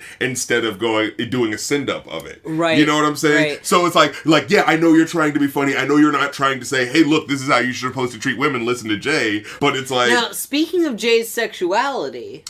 Yes! I had forgotten, because it's like, you know, his queerness is hinted at a lot, but it is... It is divinely ordained. It is literally Rufus, who is dead and explicitly knows people's thoughts, or at least, yeah. Which is... Actually, you know what? That actually gets explained later in the movie. But so I will say, when I was a little kid, I thought that like dead people can see everything, and they were really and so when my grandfather died, I was really freaked out. I was really freaked out. I thought like my grandfather could see everything I was doing, and it freaked me out. It's like, oh, you can see me when I masturbate, and the worst part is I'm not gonna stop. But yeah, so it's a horrifying thought that dead people can see everything. But yeah, so Jay is canonically at least gay or bi, because probably and there's a question of, is he bisexual, and is he really into... I think, he's bisexual. He's canonically bisexual, because I think I said in another one of these episodes that he seems to be heterosexual and homo-romantic. No, I was saying that about Randall. Randall absolutely is that. Randall is absolutely heterosexual and homo-romantic. Jay, I think, is bisexual, and it's kind of, his relationship with Bob, it's like very cute how much he, despite the sexual pushiness is not cute, but his desire for Bethany to be his and Bob's girlfriend is kind of cute. So I want you to read something. All right, I'm gonna read this. The whole fucking world's against this dude, I swear to God. What the fuck is this country coming to? First we're accused of brown humping each other, then we kicked to the fucking curb for having a smoke, There's a time when a man could fuck his friend and enjoy a goddamn smoke and nobody said shit. Where's the so-called freedom for the pursuit of happiness? What if I wanted to fuck you, Silent Bob? I'd never, because I fucking love chicks, man, even though I know you think about cuddling up to my 3-piece set all the time. But I'm saying, what if here, like the comic book, except it ain't about what if Peter Parker had been beating off in the lab and the spider bit his knob or some such shit. What if I was all pent up and all I needed to keep me from going postal on the bus was to bust a nut and you're dark and stinky. And then now scroll down. I just want to say I love the art, because the art here is really good, and Jay's expressions are really good, and Bob is just kind of looking like, huh. Yeah, the perfect Kevin And so Smith. now Jay is railing at the sky, and he says, that's the problem with the climate of consciousness on this planet today. Everyone gives too much of a shit about who fucks what. The moral majority has to wake up and realize that it's better to have 2 guys stink dicking or 2 chicks gargling clit than it is to have 4 complete fucking lunatics 9mm random people from a rooftop because they're not allowed to unpack their bags in whatever hotel rooms they want, so to speak. And then there's there's a panel where it is a fantasy sequence of Jay standing on top of a literal soapbox in a men's restroom with Polaroids of gay porn floating all around, 2 beautiful naked men holding onto his ankles. He's wearing fishnets, lingerie, a cone bra, and long opera gloves in fuchsia, and in front of the American flag. In front of the American flag, which one of the naked men is holding, and he's the one scattering the gay porn Polaroids everywhere. And he says, and by that token, I should be able to scream if I so desired from the bathrooms of the buses that traverse the unending roads of this great country to the bathrooms of the public parts and rest stops that dot the landscape like 1,000 points of light. I'm here, I'm queer, get used to it. So, from the Chasing Dogma comic book. Oh my goodness. A little problematic to blame mass shootings on, being closeted gay guys, which is not, but, edgy. But other than that, Also, I completely lost my train of thought. I was just distracted by a Jay's Cone bra. I was distracted by... So I just wanted to throw that surprise. It's a beautiful illustration. The artwork in this comic is very good. So, yeah. So, again, that's what was interesting about this movie. It's such a, I honestly think this is a movie people should really go back to and see, how oddly progressive it is at lots of points, but still be able to analyze, the very fucked up nature, the mindsets that were allowed to fester and ideologies that were allowed to take hold, despite someone trying to do what you could say is their best to represent Now, we have not even talked about Salma Hayek. What did you think? I think that I had a fetish for girls with big square glasses. Oh, we got Thirst Corner Part 2. That impacted my adolescent sexuality. Hear that ding? Yeah. The music using that scene. I think I remember when I was 13 and I saw it getting her confused with Lisa Loeb. Loeb? How do you say Lisa Loeb? Loeb? Oh, the girl who did the... Specifically because of the glasses. what was that song? I don't wanna wait, right? That was her? To be over. But yeah, I appreciated the scene in which Salma Hayek's character Muse is introduced. I thought she was cool. I liked the character as a sort of female goddess power counterpoint. I did think so. God's gender is interesting in this because you have so God appears at the end looking like Alanis Morissette, but before that, God was in the body of an old man. Well, I thought the reason for that specifically was because God, they bring up at one point, God likes to play skee-ball, so he goes down to Earth as a human. Right, he's incarnated in an old homeless guy. And that's why those three guys beat him up enough to put him in incapacitation, to put him in convalescence, but not enough to kill him. Yeah, that was the plot from Azrael's end. Right, but and that's apparently how God works, so we're just going to accept that in this movie. So God appears as... But I didn't think about the fact that, he does appear as a man, and she appears as a woman. Right, so God's gender kind of flip-flops, and you have, the different characters, Metatron always refers to God as he, and then once Bethany talks to Muse, and hears that God is a woman, Bethany starts calling God she, and they almost have this little, argument with each other. Well, in Cardinal Glick, he says, no one short of the hand of God himself, and I've noticed that every time when someone wants to exaggerate something, they always say something of God, and they say him or herself, and it always kind of lets you know if they really know what's going on. I feel like that's an interesting sort of tell in the movie. and the fact is backing up into the real world for a second, God doesn't have a gender. And actually they bring that up in the end of the movie. They're she's not really anything. Right. So God doesn't have a gender. It's just that Hebrew and Aramaic didn't have gender neutral pronouns, so when the Bible was written, God ended up being referred to as he because, again, Hebrew and Aramaic. But can I say this as a stupid kid who is 12 years old watching a movie that's supposed to be about God, right? And not knowing that God was also supposed to be the person at the beginning, right? So that actually throws into question which gender doesn't matter. But specifically, the fact that God is prominently, as far as the movie is concerned, shown as Alanis Morissette, this woman who is actually pretty subversive at the time. I thought that was a really fucking cool because it's that's how I see God now, because isn't that such a cool subversion of the stupid fucking the big white bearded guy, just why does it have to be that, and also having God referred to in the feminine when Christians and Jews and a lot of people have thought of God as he for centuries and exclusively he, just for some quirk of linguistics. And Salma Hayek, actually, she brings that up. Actually, that's the point. If the matriarchs had written Torah, if Miriam had been the one to write it down, we probably would have had God in the feminine more. And the movie actually specifically brings up, like, I inspired these people to write these things, but ultimately they are the interpreters. Right, and so even though God's not a man or a woman, having God presented as a woman or a woman-like being,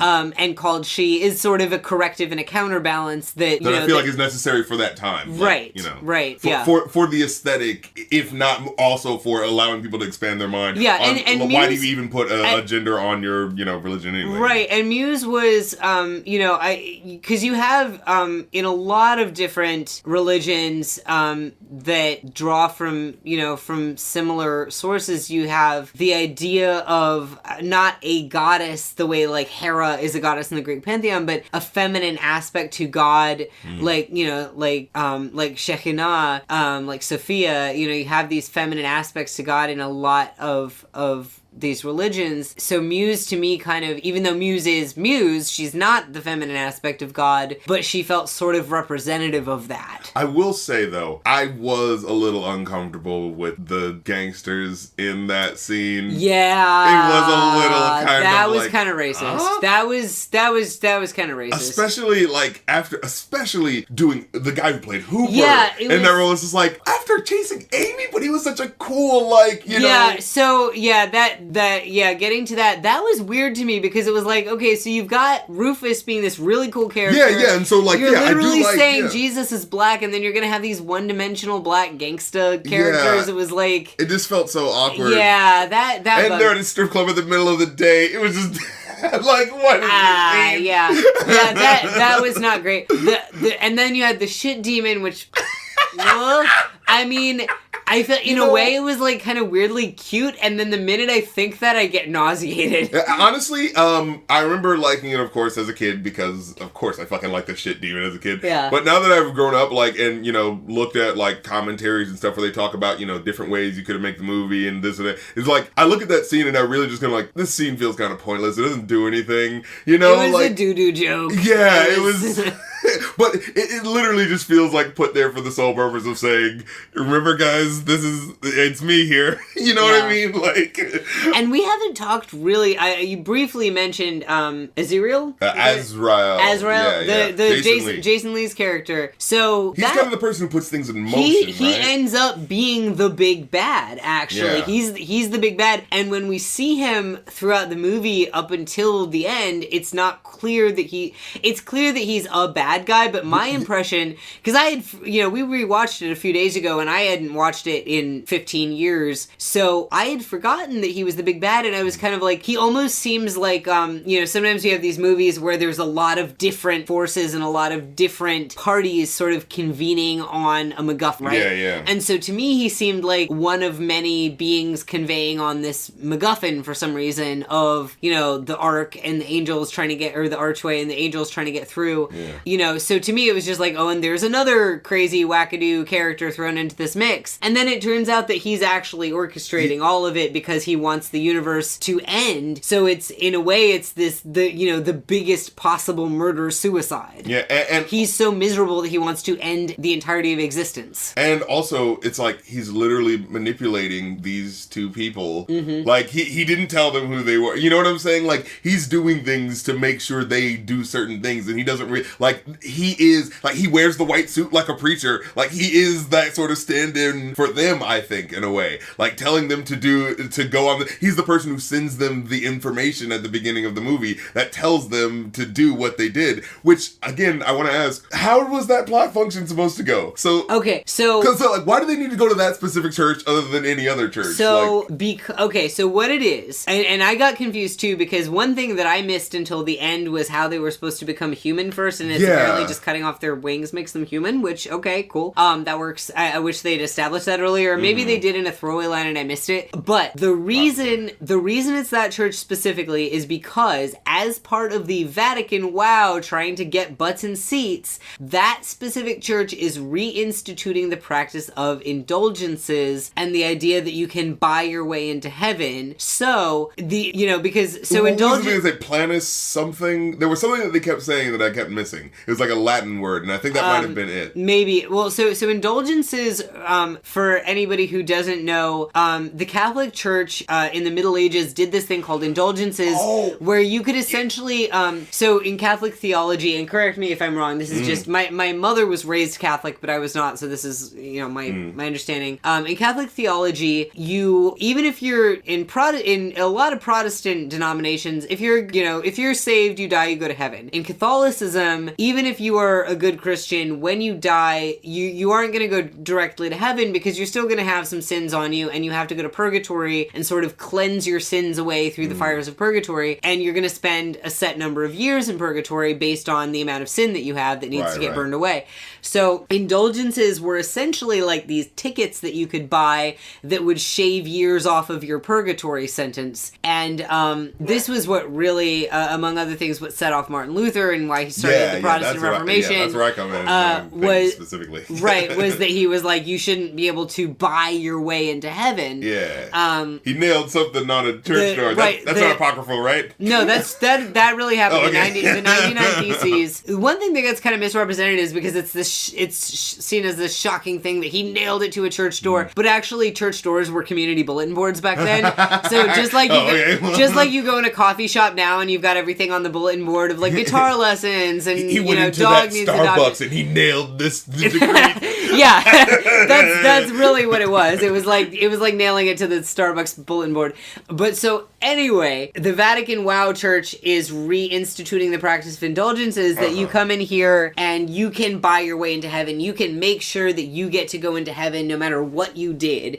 And so these angels, they're going to go in and they're going to be able to enter heaven regardless because of this dogmatic loophole that says you can buy your way in. And basically, the whole idea of this movie is God's will, in this specific case, God's will being that these two angels are not allowed into heaven, versus dogma and church loopholes and things like indulgences saying, well, whatever God said, you can get into heaven if you go to this specific church on this day. Yeah, right. I remember I thought it was interesting that throughout the movie, it's not made clear how she's supposed to stop the angels from going into heaven. Yeah, they're just like, I don't know, fight them, punch them in the face. Like... Well, and she says, she first says when she's drunk and talking to him, she's just like, I guess I'm supposed to talk him out of it. And I remember just being like, yeah, that could have been an option. And it's like, I mean, of course it's an action movie, so good, but it's just like, they leave it open where it's just like, I mean, if they were to have met them in a environment that was chill, which it was at first, they possibly could have had a conversation about like, maybe they could have, they were starting to connect, but it was just like, because it's like, oh shit, wait, we're versus each other, alright, it's time to come to blows, you know what I mean? Like, I liked how Kevin Smith at least lays it out where it's just like, this didn't need to be specifically someone needs to die in order for this to happen. If people talk to each other, we can come to an understanding. It kind of reminds me of,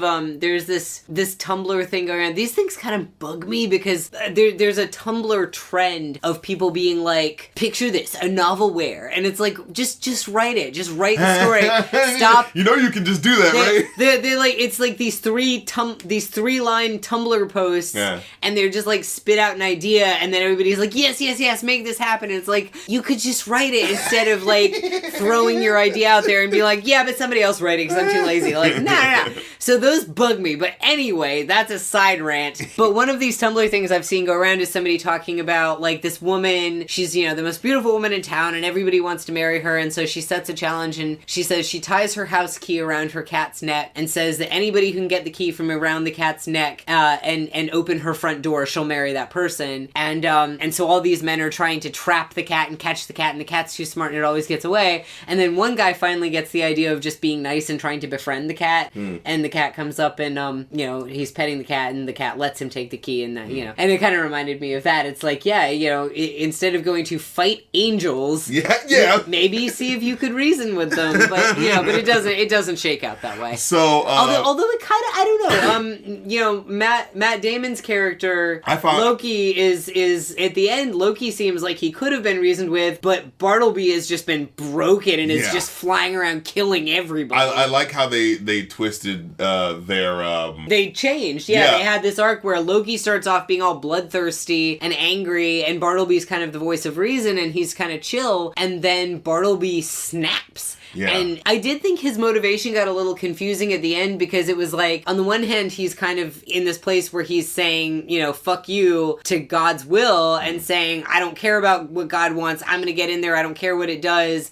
And yet at the same time, he's still almost trying to put on the mantle of this avenging angel and saying he's like God's wrath. And but he's, like, isn't that kind of... but I think, but that also is Kevin Smith calling out people, like, for instance, maybe homophobes who are like hateful, and who are hateful and trying to bash gay people because they are angry at gay people for whatever reason and they don't like it, but they're still putting on the mantle of saying, oh, I'm just being mad for God. I'm just representing God, even though they're really not. Yeah, I'm not doing this because I personally hate gay people. I'm the begrudging homophobe. Like, no, you never see that. And then you have Bartleby, who literally says, right after he snaps, he says, I don't care about God anymore. I'm doing this because I'm angry and I'm going to do what I want. I want to go home. And then at the end, he's going around, saying, I'm God's wrath and you're a sinner and, that's why I'm doing this. So, that hypocrisy, I think probably was intentional. And I actually, they originally were going to cut the movie scene, but... the movie scene's iconic. That was probably the one thing I remembered more than anything else from the movie was the movie scene. And it's funny, I remember that, so during the commentary, they kept talking about how, we had to deal with people thinking the movie was too violent. They thought it was too violent. And I'm like, what the fuck are they talking about? Most of the violence is off screen. The most you see is a spurt of blood. It is, and it's, maybe people felt uncomfortable in that scene. The way he breaks that shit down was so fucking cool. Because here's the thing, it's calling out among, yes, all the people on the board are horrible and sinful for other reasons, but ultimately the reason he's there is because they've created a false idol, and, that's uncomfortable for anybody who's, really into Disney. And it's interesting because, so a few weeks ago, the Parsha, the Torah portion for the week that we were studying was, there's a lot to it, but one of the big things is where God is telling the Israelites, do not make false idols. Do not make false idols. And it's literally a golden cow. Well, but in the Bible, in the Torah, it's hammered in, don't make a fish, don't make a person, don't make the moon, don't make the stars. The do not make false idols is really, really hammered in. And I think theologically there's a lot of interesting thoughts there, because you have, these ancient people who were surrounded by people whose gods were whose gods were in the form of idols, and who and all of a sudden they're being asked to think of a God who you can't see and is bigger and is not a man and is not a woman and is not an animal and is not the sun or the moon. And that's, it's very alien to these ancient people. And so really hammering in, no, God is not that. God is not that. God is not that. So, and that of course is in the Christian Bible as well. So that idea that God is not a form like that you can just reduce to this, object or this being that you can look at. And I think also the sort of ambiguity about God's gender in Dogma speaks to that also, and the fact that Smith chose the golden calf, because the false idol, it's not just about the idea of the false idol. It's not just about you're taking worship away from God and you're worshiping something else.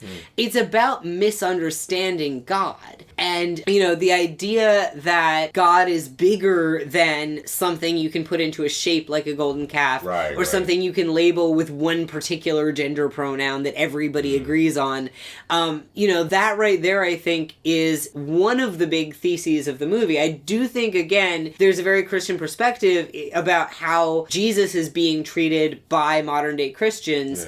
But there's also the bigger thing about God not being comprehensible and reducible to something, Yeah, which is, So to speak to the scene, I just want to show some love to that scene, because that scene was fucking amazing. It was so good. The scene, so good. Oh I'm my so glad God. It wasn't cut. Their monologue, can you fucking imagine? The movie wouldn't have been I'm saved. also glad that the secretary was not, that Bartleby stopped Loki from killing the secretary, because that would have, and that I think also speaks to why it's not just this horrible, cynical movie, and it's not just a bloodbath, because, you know, I think, like, Quentin Tarantino, if Quentin Tarantino had directed this, Loki would have shot the secretary in the face. You would have seen the slicing and all that sort of shit. But, you know, but it's like, okay, so you've got, you know, somebody who apparently molested his own son. Yeah. You know, you've got all these horrible and all these people that are able to get away with these things because they're in positions of power. And they all get slaughtered, and then you have the secretary who not only is a good person, but also is a not powerful person,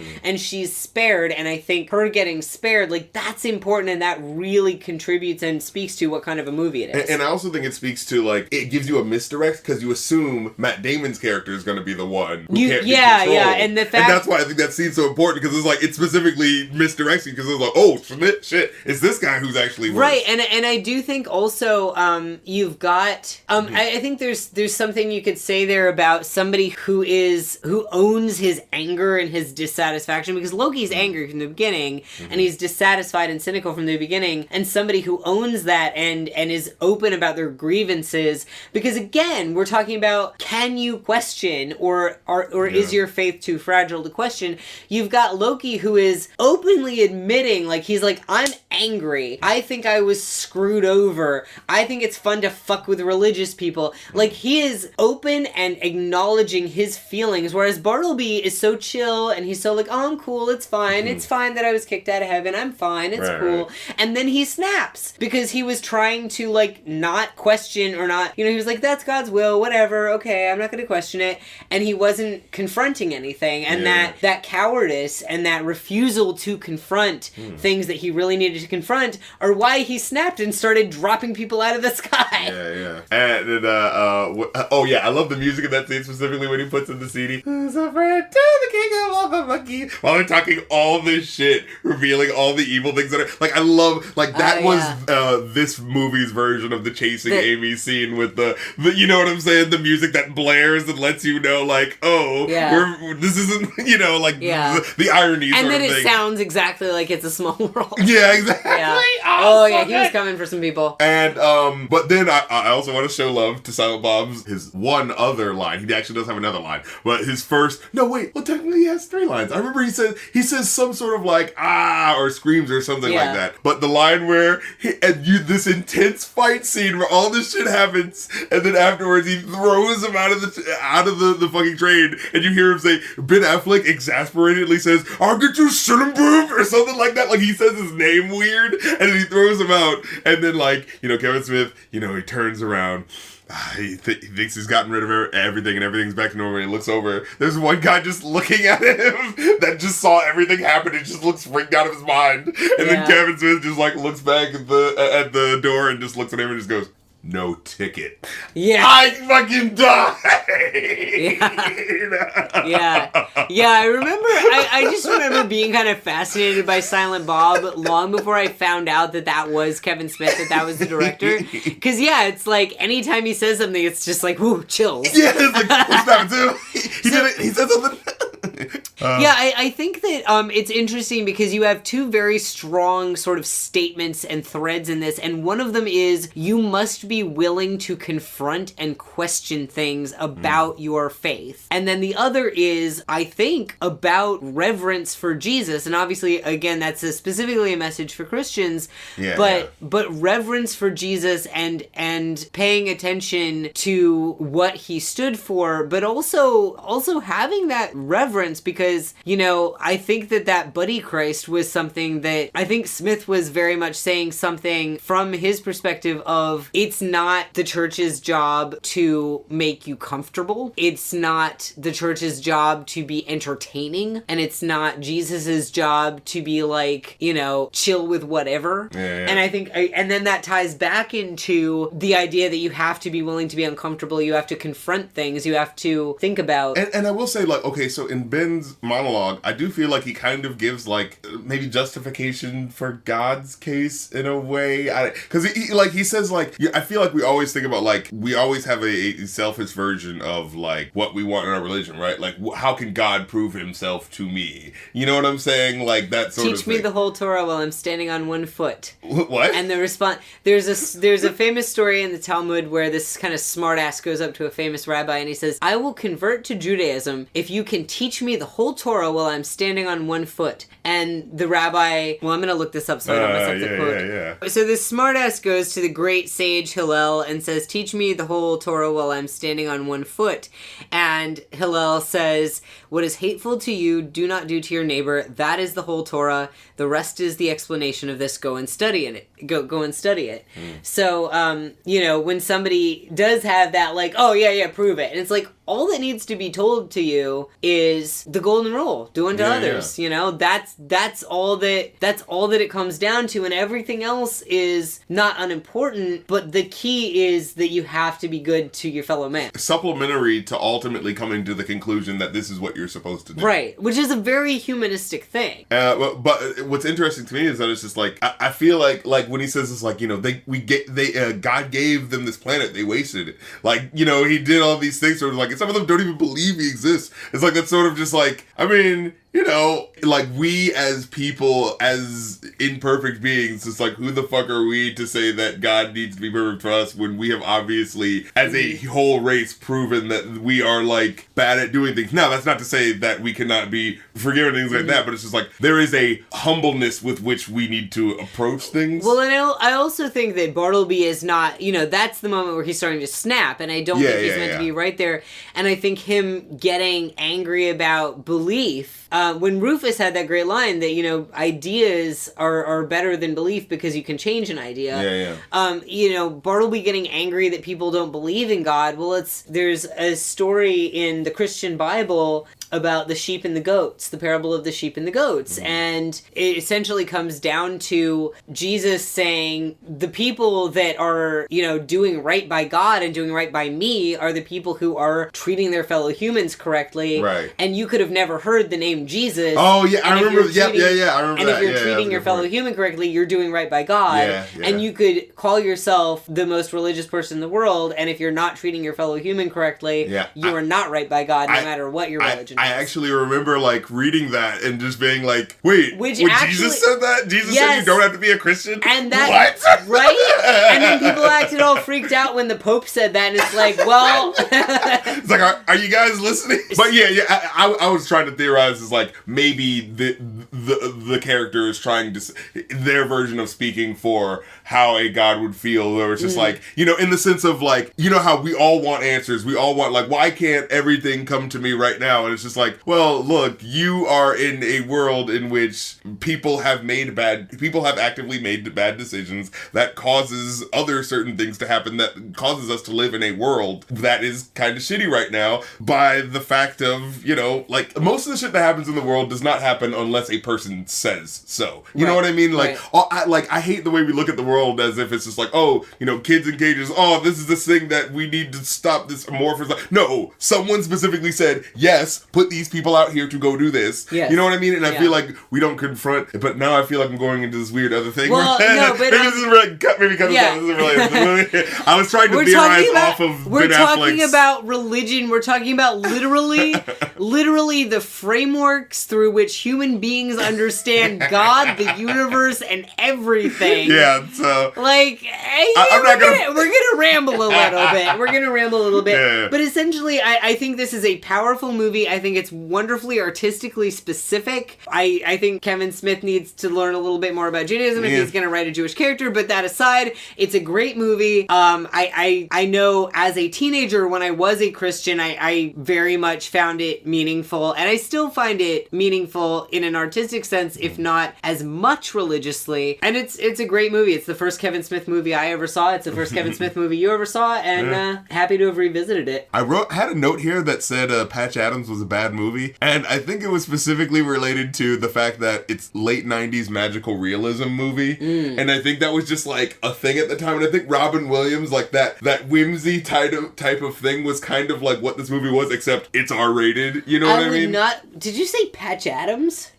Yes. I would not have thought to compare this to Patch Adams. Magical no, it was like, in general, the 90s movies that Robin Williams was doing, but I don't know, that one specifically comes to my mind, because I feel like that one was treated like a magical realism movie by nature of these people trying to make this movie about him didn't know how to do it, so they just made it so like, ooh, it's silly whimsy, you know what I mean? And now that I'm realizing it's not directly as related because it involves a more religious angle, but I think like movies like Liar Liar or like movies where it's like it's supposed to be realistic, but there's this thing in it. I guess Patch Adams threw me off because there's not really anything. Yeah, magical there's nothing magical in it. Yeah, like Liar Liar. Like laughter is magical. You know. Well, there's a lot of it. Like Jim Carrey had Liar Liar, and what was the? There was another one that with The Mask. You know what I'm saying? The Mask. Yeah. You had a lot of these movies that were pretty much set in the real world, but then some magical element or supernatural element is introduced. Yeah. And if you were to look at this movie not through the lens of like it's supposed to be a religious movie, but just like if you look at it through a agnostic lens of here is a movie in which fantastic things are happening, you know, it kind of fits in that mold, you know. But magical realism, but with budget restraints, because that definitely was an issue. Yeah, but I liked certain it. Fight scenes, I thought, they used it to their advantage. Like the scene where they were all standing out on the highway right when Rufus falls out of the sky was, very obviously on a green screen. But then, when you have the hockey kids break through, the little hockey demons break through the green screen to traverse dimensions, that was actually a really cool, mostly practical, I guess you could call it like a semi-practical, semi-digital effect, but it was a really cool effect. And sort of like calling like out the ideas like if that looks fake to you, it's because we're kind of like well, and it was I think it was they're traversing dimensions or whatever, skipping through time and space. Yeah, but them using the look of this. Well, I was going to say it was much more satisfying visually than if they'd just done a CGI like warp in the world or something. Yeah. So I want to give props to Ben Affleck for I think he did like he was really good. He really was the star of the show. Yeah, his character's arc I think was he definitely was much more expressive than Bethany. I'm just gonna come back around on her. Yeah, he definitely was much more... I think that was, again, what bugged me about... the plot ends up feeling more about Ben than Bethany. Well, Bethany, like, the way she's written, she has this arc where she goes from this broken woman to somebody who has got a new lease on life and has discovered her own power and has discovered her faith. And, and because of the actress playing it this one... even at the end when she's talking to God, she's, like, smirking at God. You were talking to God. Yeah. And she's like smirk, and that one note, she had no, even though she's written with an arc, it didn't come across because of the way she was acting. I love when Ben Affleck descends though. I always remember this when he's coming down in front of the church and he just does that little neck bend where he's like looking over, just like, oh, who are these people down there? I just love that's like the ultimate like who the fuck, this is Ben Affleck fucking looking down on the peons. Yeah. Like it was so I really do feel like Kevin Smith knows how to use his asshole character. He really, he does. But so ultimately the movie was fucking more problematic than I thought it was going to be, but way more progressive than I thought it was going to be, which seems really, to be the trend. Like, I feel like the amount of time devoted to me explaining why that bit with Janine Garofalo bugged me was far out of proportion to how much it bugged me in the context of the movie. See, and it wasn't just that. It was also the way like these two women were speaking to each other in the scene of like, oh, you just need to get some dick. Like that was a lot. The handling of the black character. Like, that you know what I'm saying? That was just. It was weirdly. I would have. It just felt lazy, right? Because like some of the things are like the thing that bugged me with Janine Garofalo. Like it bugged me, but it didn't surprise me. The thing with the black characters in the strip club not only was gross, but it really surprised me that he would do that because I feel like normally Kevin Smith, like there are certain things where it's like it was the 90s and we hadn't had a conversation yet, but that was like, come on, man. But they're just gangsters who are just you shouldn't that, especially like you said, this was after Chasing Amy, this was after Hooper. It was a very, it was weird that he would have gone, it was weird that he would have done that. I would have thought better. Another person I want to shout out really quick, Alan Rickman. We barely mentioned him. Barely mentioned There's so many people in this fucking movie. He was so good and he was sexy. I forgot that he was sexy when he was younger because, I think I was honestly first introduced to Alan Rickman. Well, I saw Dogma. I can't remember now if I saw Dogma or Harry Potter first. I think before I saw Die Hard. No, I've never seen Die Hard.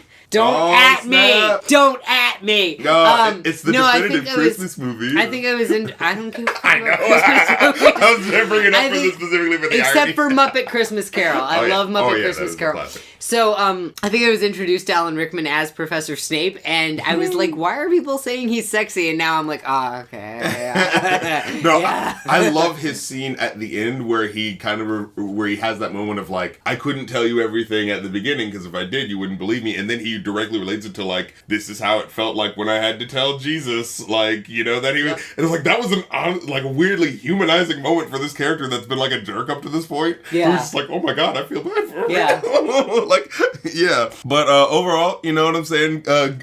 Satisfying movie. What do you think in the terms, in the pantheon of like, I will say, I think the first 4 movies are like his definitive movies. How would you rate, like, which one is better than which? Oh, you've got, you mean, Yeah. so we're talking Clerks, Mallrats, Chasing Amy, and Dogma. Yeah. You know, I really think, like, you kind of said at the beginning that it's like his magnum opus, and I don't know if we mentioned this, but Kevin Smith had apparently written Dogma before he even made Clerks, but he hung on to it because he knew he couldn't do it right until he had a little bit of a budget. And it's so good that he did because he had the budget to do, you know, it wasn't the most amazing spectacular effects, but he had enough to do what he needed to do, had an amazing cast. Sadly, we didn't get Janine Garofalo to play Bethany, but I'm gonna think about that now forever. We can't live in the perfect world. Yeah, but you know, he had a good cast and good effects, and he kind of found his voice as a director. Yeah. And the most challenging material I think he's done. So like, I feel like in that sense, it's like, this is pretty good for someone of his caliber handling something of this. You know what I mean? I think of these 4, Chasing Amy is my favorite, actually, at this point. I think I've kind of come to that too. It used to be like Dogma. It used to be, and maybe that's just us being older and being more interested in sort of the intricacies of, you know, now that we're both older and have breakups under our belts and all that, we're gonna be more concerned with like, when we were 14 and neither of us had like ever dated anybody, like Chasing Amy was not gonna be that interesting. Exactly, yeah. So, you know, so I do think like Chasing Amy, I personally like a little better. I think it's a bit more of a mature film in some ways. And Dogma, like, you can, it's this cornucopia of ideas, and it's really fun. And I do think there's a lot of nuance in there, and I think that, and it's so heartfelt. It's somebody really, and I think that's why both Dogma and Chasing Amy are really good, because Chasing Amy was Kevin Smith writing from his heart about his own relationship mistakes, and Dogma was him writing from his heart about his faith, and I think both of those are very cool. So I say Chasing Amy, Dogma, Clerks, then Mallrats. Yeah, I would agree with that. And above all of them, Jay and Silent Bob Strike Back. But we'll get to that now. Oh yeah, we'll have to do that one. But so I wanted to bring up this little quote before we get out of here, because that seems to be my thing now. So apparently, I brought up earlier, Dogma is not on any streaming platforms, and there's a reason for that.